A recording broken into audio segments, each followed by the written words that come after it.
This new financing model is probably new to Ghana, but if you go to other countries where, private capital is hard to come by and governments are surely not in a position to finance all their development projects, they find very clever and intelligent ways to bring in the financing. In Kenya, for instance, the high-speed rail that has been constructed in Kenya, which we are all talking about, it's not Kenyans, taxpayers that was used. It was the same barter arrangement. You go to Equatorial Guinea and see the kind of massive infrastructure that is going on there. It's all under these type of arrangements where they are getting so much. And so for me, and for those of us who come from rural areas, to get our roads being properly done so that our, those of us who are into agriculture, we are able to bring our food items into the urban centers and sell and make so much money and go back and enjoy ourselves. This kind of project is what we embrace.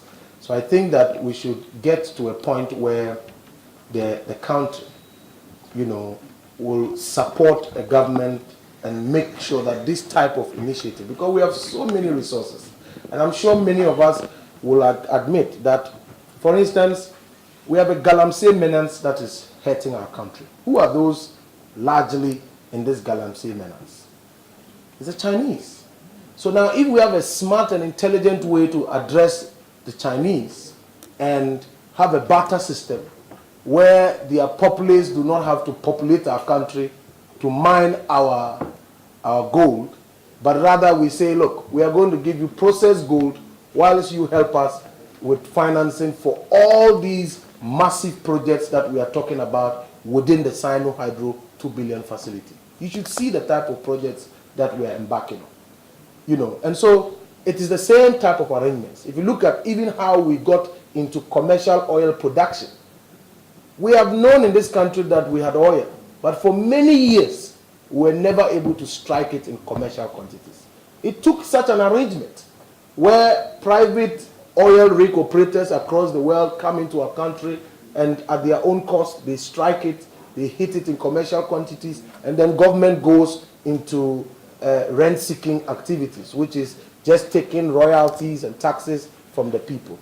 Under this arrangement, there's no business of royalties.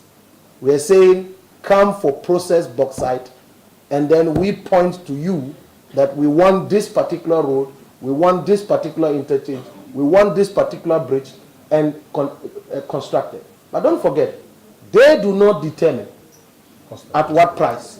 We have the required agencies in this country, for instance, the Ministry of Roads and Highways, the urban roads, feeder roads and highways, have our own cost arrangements. And then we say, these are the envelope, this is the envelope, these are the projects that can go into the envelope, they will cost us so much, and this is where we stop it.